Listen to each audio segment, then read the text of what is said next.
Hello everyone, welcome. My name is Steve and I'm going to give you everything you need to know to purchase this 2006 Audi S4 25 Quattro number 200 of 250 ever built to commemorate the 25th anniversary of Quattro. Although there is a ton of information I want to share with you, I will try to be very concise in telling you the specific history of this car in particular, what makes the 25 Quattro a special edition, the full list of build and maintenance that I've done and in the previous history of this car, while we do a walk around, and then lastly we will go for a drive because above all else what you're going to want to buy is that glorious V8 sound. And before I even start, to quell your concerns that I'm sure you're going to be writing out in a split second, this car just received a full timing service, including upgraded metal RS4 guides where applicable, and remachined cam adjuster sprockets. Also, a huge note on this car is that it does not have the original engine. It's actually better than that. So there is a brand new long block that was purchased directly from Audi and that was installed in 2011. So right now, this car has an engine on it that only has about 100,000 kilometers or 60,000 miles on it, and the body only has 112,000 miles or about 185,000 kilometers. Also, clearly, you're watching me on my YouTube channel. This car has been a mainstay of the project content that I've created, which means there is a ridiculous amount of documented information on this car from about 4 years of ownership for every single project that I've done. Now, I don't actually expect you to go back and watch every single video, although you're certainly welcome to, and I think if you're very serious and want to see the quality of work I do, you're absolutely welcome to do that. But this is more information than I think you'll ever get from any other owner. And I would actually say what I've done and the way that I've documented it is better than any other fat stack of receipts that you might see on another car. Not that that's not a good thing, but just because, in my opinion anyways, a previous owner went and spent a fortune at the dealer paying insane part prices and labor costs, or even at an independent shop, that actually doesn't equate to more good work done, whether it's maintenance or modifications. They just spent a lot of money. My overall point being, I have seen every square inch of this car firsthand, and I've taken care of every single hard thing that you could ever do to this car. I'm also going to give you a 100% honest look at this vehicle. There are lots of amazing things that I want to share with you, but I'm also not going to hide some of the things that could use attention, including the things where I'm going to give you parts with the vehicle to help you along your way, or things you might want to look out for in the future. But I will say at this moment that this car doesn't need anything. It is perfectly functional. It's fantastic to drive. There are just a few things that you could put on your to-do list for the future. Okay, let's start with the fun stuff. Let's talk about the exterior and the 25 Quattro bits on the outside. In essence, these 25 Quattros are a mix of the DTM packages available for the B7 chassis and RS4 features. The DTM package is, in a very small nutshell, a front and rear bumper, and although the DTM packages did come available on some very specific A4s and on other S4 B7s, on the front, what you have here is a fully bespoke front bumper and grille kit. So we're talking about the lower intakes right here where there's no fog light. We have a fake but very cool looking brake duct. Then we have lots of aggressive sort of styling at the front. And then the grille has been changed a little bit here. It is a gloss black that did not come on any other variation like this. The grille is typically chrome silver, but in this case it has been wrapped gloss black. And then we have, of course, the very beautiful carbon lip that fits perfectly because it is a factory piece. The DTM package in the rear is essentially two things. The standout item is, of course, this beautiful carbon little spoiler right here that's molded absolutely perfectly to the trunk. And then we have the rear bumper, which is unique in a couple of ways. One is the aggressive fake ducts on the back. They look amazing. There's a little plastic insert in there. It doesn't actually move air from behind the wheels out the back. Just looks great.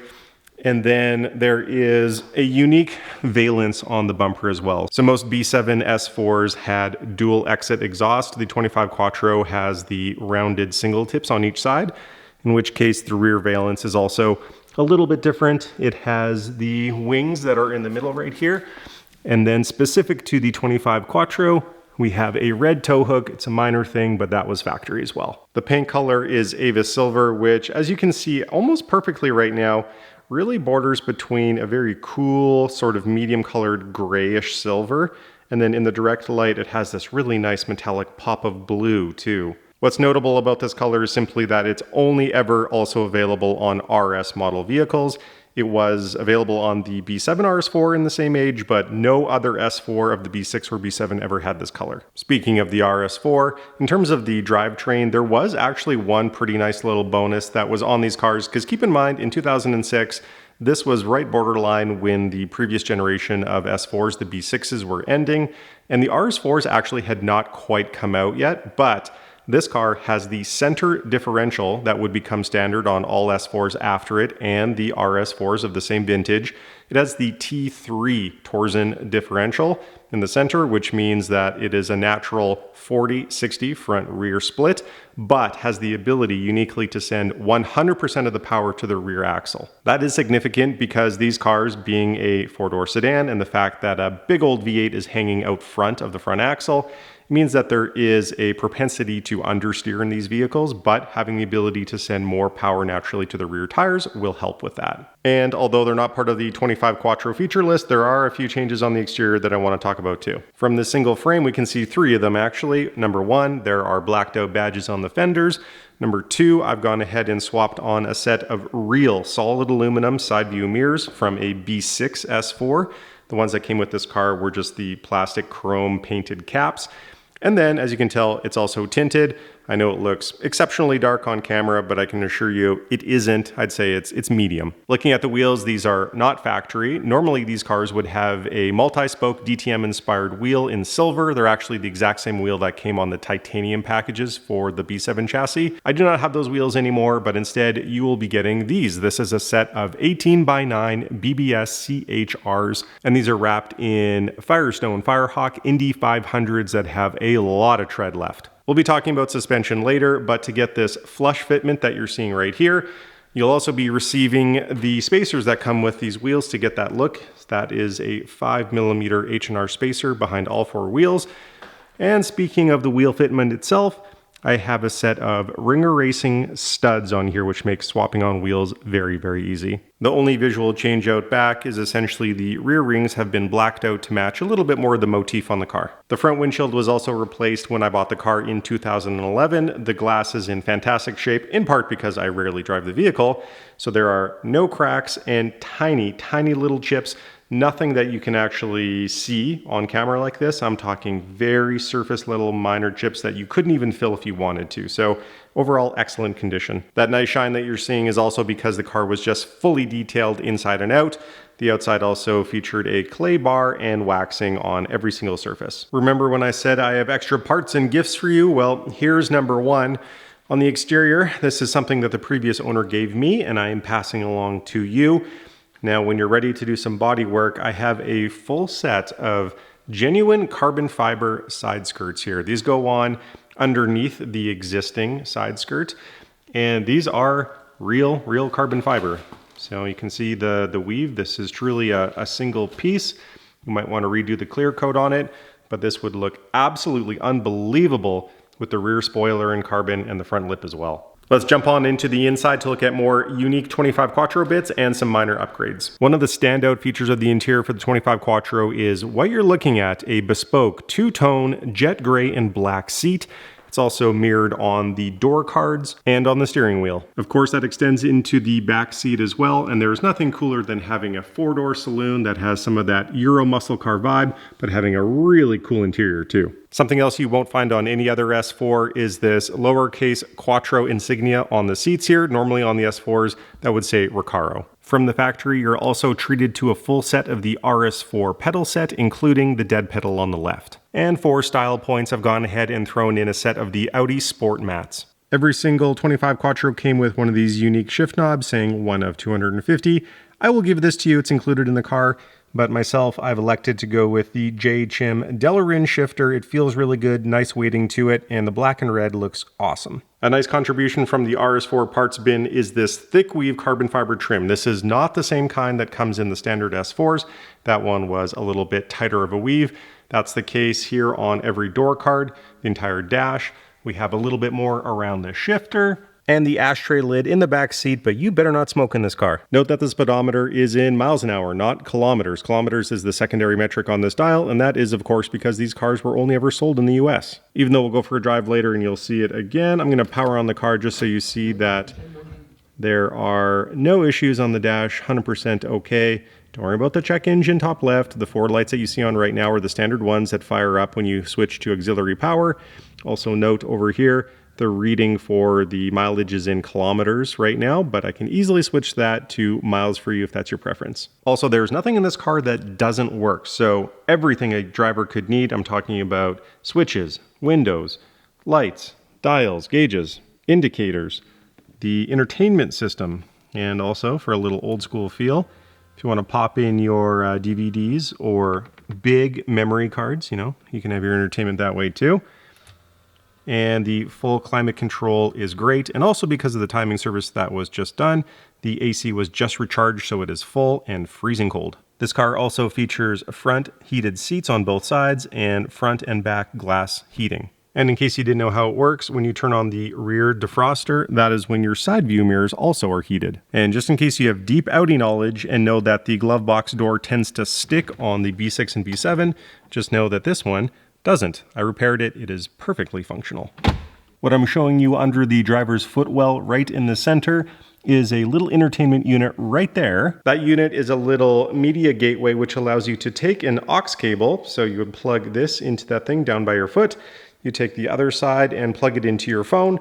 And essentially what you can do to play Spotify or whatever app on your phone is that you'll go into the entertainment system, switch it to CD, and you'll be able to stream it straight to the stereo from there. In terms of the trunk, there is nothing special about the 25 Quattro outside of your normal S4.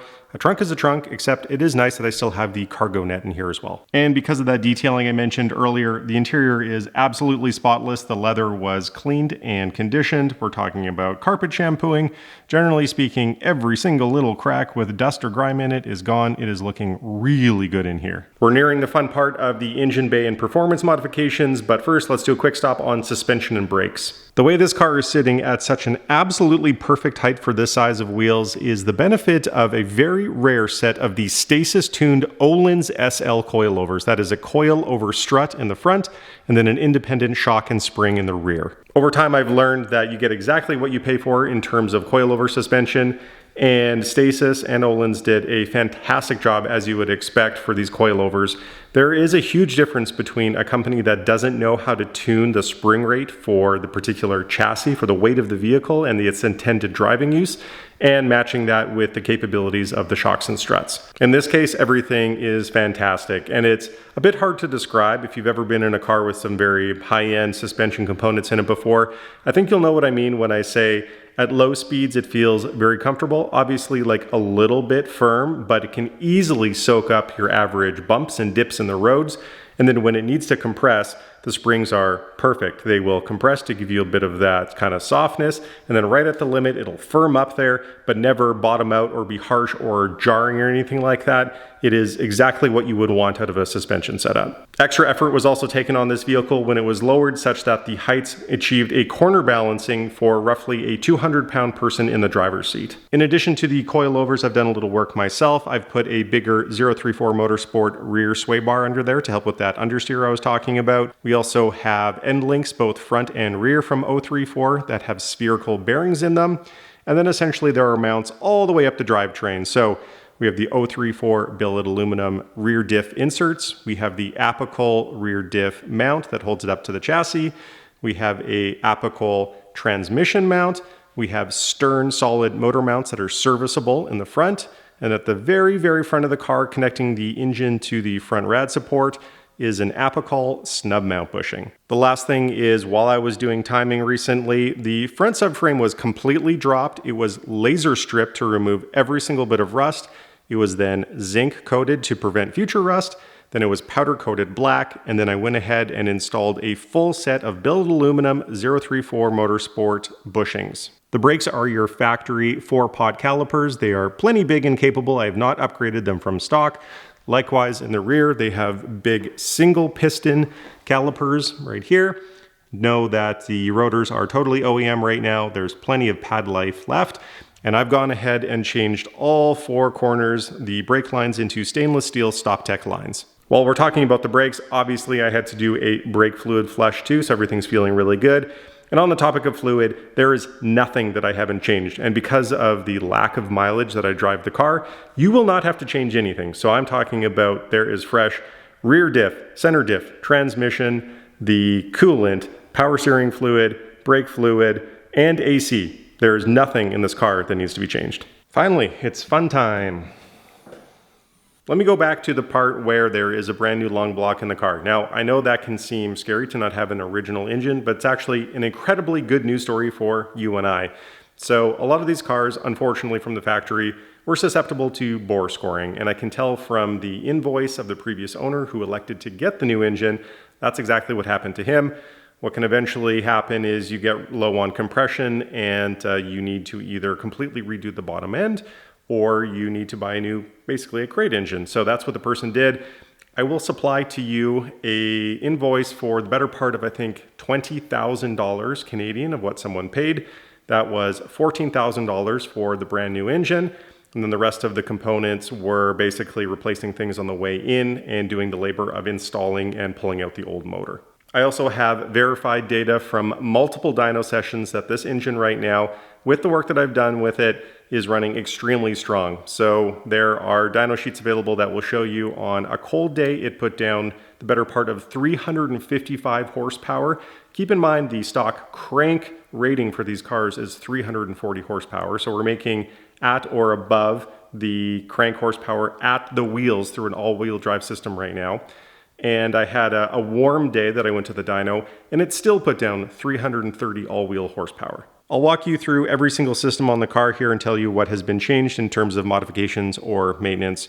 Starting with the engine itself, I think you'll be happy to hear that it is completely stock, so I have not changed anything about the heads or the bottom end. So completely stock crank, rods, pistons, valve train, everything about the sealed long block is stock. There truly only are a couple engine modifications here to talk about. One is a custom catch can system that I designed myself. That is just to help the PCV breathe a little easier and cleaner, letting some of that gunk fall out of the system and get trapped in the can. There's also a remote drain valve underneath the car, so you don't have to take any of this out to drain the system. Up on the air intake, we have a little bit more. So this is in part the Jackal Motorsports cold air intake kit that I've customized a bit myself. That flows into the Tweetler 90mm throttle body. And then inside the intake manifold itself, I have modified the flap in the way that most Audi enthusiasts do, which is just make it a little bit skinnier, and I've cleaned up the entire inside of this manifold right here. I've also customized the bottom duct here. These are functional. This entire duct will channel air, and I have sent it so that it feeds air up into this giant 6-inch filter. Down on the front of the car, to free up a little bit of the rotating mass, I have the JHM lightweight crank pulley and alternator pulley that also upgrades you to a 6-rib belt. Underneath the car, you would also find a Tweetler high flow fuel filter. And because of that high flow in fuel and some of the air intake changes that I just mentioned to you, that has allowed me to go to the Jackal Motorsports Stage 1 Plus tune. As the new owner, if you are truly interested, all you would need to do is swap on a ported intake manifold and a set of injectors, and then also change the fuel filter back to a stock style flow one, and you could go all the way to stage 3. Also be aware that if you live in a state that requires smog and you need to put your car back to the stock format, I will give you all the parts to do so. So the secondary air injection system, which would have been a couple of hoses, the stock air box, the pump at the bottom, a couple of valves, and some vacuum lines. I have it all. You will get it all regardless. You can put it back on if you want. That being said, you might not need to because of how the tune is. It actually codes out the SAI system. And also you wouldn't need it because of the exhaust setup that I'm running, which accounts for larger bungs for your O2 sensors, but those rear O2 sensors are also coded out.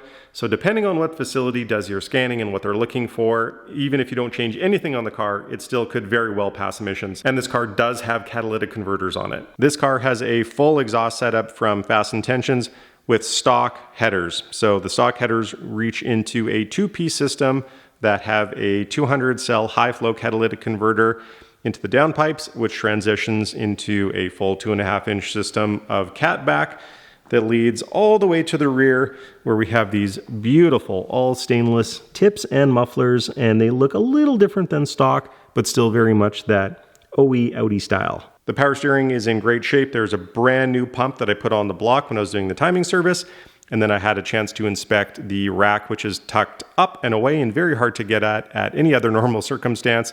There was a small sweat from 2 ports, and I changed the seals on that, so the rack is perfectly fine. In terms of the cooling system, it is running absolutely fantastic. While I was doing the project to remove the side radiator that you do not need, I also went ahead and cleaned and replaced a whole bunch of things. We have a fresh reservoir. All the hoses were inspected and cleaned. Some of them were replaced. On the front, we have a brand new thermostat and water pump assembly. There is also a brand new secondary pump that sits above the driver's side radiator. As a tiny little bonus, there is also a cast aluminum fitting right here that is normally plastic and cracks. Not for you, you're gonna have the good one. In front of the grill right here, I've also gone ahead and installed an external oil cooler from JHM. This is a kit that replaces the oil cooler that's stuck to the side of the block that doesn't really do a heck of a lot of cooling, and instead it relocates the plate and lines out front of the car so you can run an external cooler and get much more oil capacity and cooling. And as part of the kit to put in that JHM external oil cooler, there's also a small power steering cooler that gets put onto here in place of the long spaghetti looking power steering cooler from the factory. And that's it for performance. I know I have spent lots and lots of time on this car, but truly a lot of it was just good old-fashioned maintenance modification. As you've just heard, I have changed everything you could possibly ever concern yourself with up in the engine bay for every single system. And the mods that I've done are smart. They have improved on factory systems, or they've been minor and very thoughtful to make sure that I wasn't interfering with any other existing system on the car. On the tail end of the timing service, I also took the steps to make sure that the AC system was recharged, like I said, so you won't have to worry about that. And a full 4-wheel alignment was completed as well. Most of what I just went through there was performance-based. I mentioned a few maintenance things, but it is by far not the complete list of maintenance updates to this car. I will provide a list linked into the listing for this vehicle so you can see actually every part that I've replaced. New day, new shirt, that explains that. Let's keep going, and I'm gonna talk about the faults of the vehicle. Now, I'll say 99% of them are on the outside of the car. We're talking about body imperfections here, but even if I don't show or mention a particular thing when I'm about to talk here, know that everything is going to be in the pictures on the listing for this car. I'm also gonna try to put myself in your shoes and in the mindset of a car enthusiast and talk about a couple of things that I would do if I were to continue owning the car for a couple of years. There's really nothing to talk about in the interior. I just wanted to show you firsthand, and you'll see it in the pictures, that there is a little bit of a butt wrinkle here in the driver's seat in the leather, and there are some very minor sort of scratches and wear marks on the leather, but there are no actual cracks anywhere in the leather interior. And likewise, the steering wheel, I hope you can see it on camera. Again, check the pictures, but the front half of the steering wheel here at the top in the jet gray color, it is worn through, basically from just having a good time. And once in a while, these cars are puttered out, and you might be able to find a replacement for that if you wish. The one thing about solid aluminum mirrors is that when it gets hit by a good size rock up off the road, it does pit a little bit, and you can see these little flecks basically all across the front face. That's normal, a good price to pay, I would say, for having these awesome mirrors, but if you so wish, there is a process to basically strip these down, repolish them, and reseal them, and they will look like $1 million. Now, when it comes to the body, I will tell you straight up that there are little scratches and dents and dings essentially everywhere. You're not going to find a panel that is absolutely perfect. That being said, they are not very noticeable. I mean, it's the kind of thing where if you're washing the car on a weekend morning, when you're up close and personal, yeah, you might see a little crease here and there. And again, I will show you in pictures every single little mark on every panel, but from a couple of feet away like this, even when the car is really clean, you can't see anything except for some of the larger damage, which I'll show you now. The front fenders are not in good shape. They have some pretty serious paint defects that have been touched up a little bit. Like here is a great example. And then up on the top of the driver's side, we've got this nice big chip that is kind of sort of filled in. And then down here on the back in the ever so classic Audi position, we have rust that is forming surely on the inside lip and then it travels to the outside and moves backwards.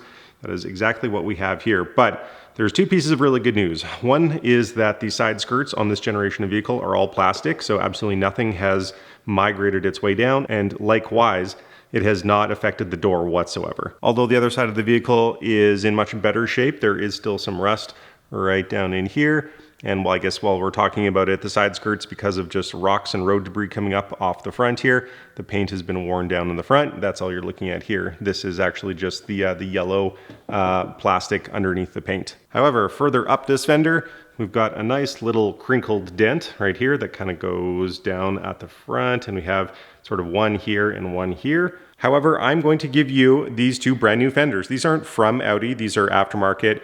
However, your body shop, even the most reputable ones, are going to be more than happy to install these. These are exactly what they buy as well for aftermarket parts. The Keystone Platinum Plus line of materials are truly the best of the best in terms of non-OEM. In a lot of the cases, they are OEM, but just not branded, you know, from Audi in an Audi packaging. And these are the exact part numbers. I will have listing pictures to show you the exact ones so that you can compare against them for yourself. That will fit up with this car perfectly. Here's one I just took out of the package really quick for comparison. I'm just doing this to show you that they are absolutely identical, and I'm talking about the exact shape of metal at the top that clips into the top of the chassis, and the fastener holes in every minute little shape and position. It is exactly an OE piece. Now, knowing there would be a day that comes to paint those fenders, you probably also want to look at the hood and the rest of the front end while you've got the body shop kind of fixing up little things here and there. The hood is another area that needs a little bit of attention. There are naturally rock chips right up on the front edge that catches everything coming in from in front of you. So little chips here. We've got some little bubbled rusty spots up at the front, kind of travels across the front of the grille almost the whole way. Little spots of impact that have been paint penned over also exist on the hood, a little bit sporadically, a few on the side. Right here, there is a more significant one right up under the front area where there's the windshield wiper arm on the passenger side. You can see this was a pretty big flake, and it's been painted in as well. The roof is in really nice shape except for this one chip right at the back at the top of the glass here. You can see there is something that has gone through the clear paint and down to essentially metal. That little bit of orange is some rust just starting. On the front of the roof right up to the glass, so we have more rocks that are coming flying up and doing some damage. We've got 4 little chips that look exactly like what we saw on the back. There's one, and then a group of 3 right up here. On the rear quarter panel on the driver's side, we have a nice little scuff right here. You'll see it in more detail in the pictures. Something clearly made a little bit of contact back here and then sort of scraped along the back side. There is a matching set of scuffs that have come out pretty nice with the cleaning and polishing that are down right here. And then there are 2 scratch lines that continue here and here. And it ends in this little patch of scuffs right here by the fender. Scratch on the trunk, scuff on the bumper. And then compared to any other part on the car, the worst area for rust is on the rear passenger side. You can see we've got some rust that has built up behind the quarter panel right here, and it's starting to travel out this way. The entire front of the car does have protective film on it, although I could not tell you what year it was applied.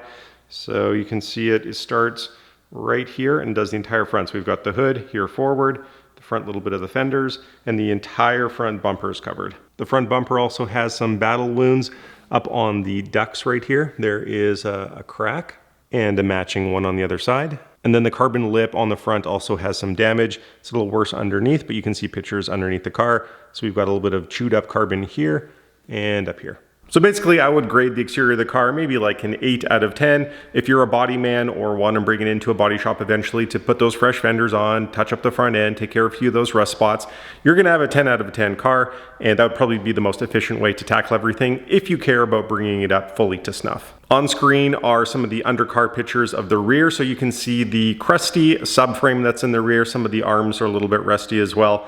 Again, safe, functional, it's not a huge concern. But if I were to own the car for another couple of years, what I would probably do is exactly what I did in the front of the car. So just drop the entire rear suspension. It wouldn't take too much work. Strip the subframe and give it a nice re-powder coating.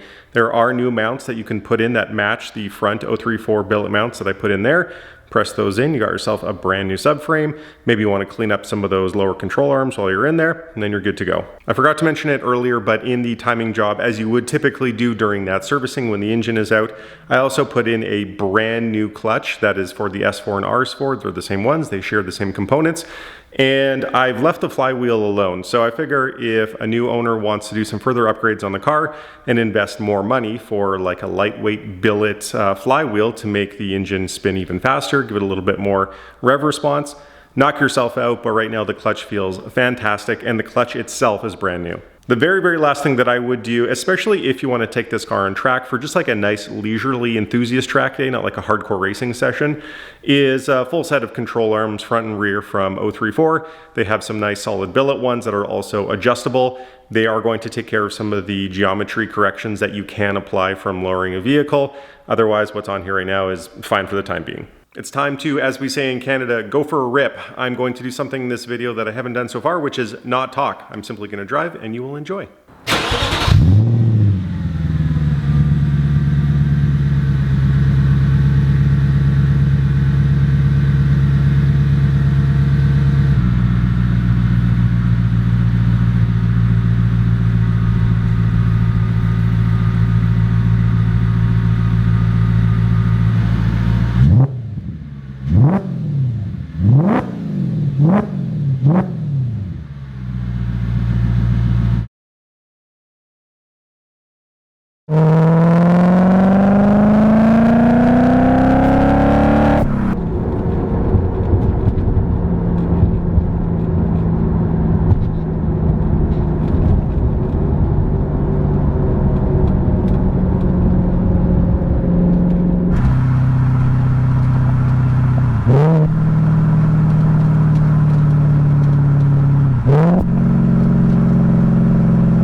And just to prove a point, that was about a half an hour drive. Back in the garage now.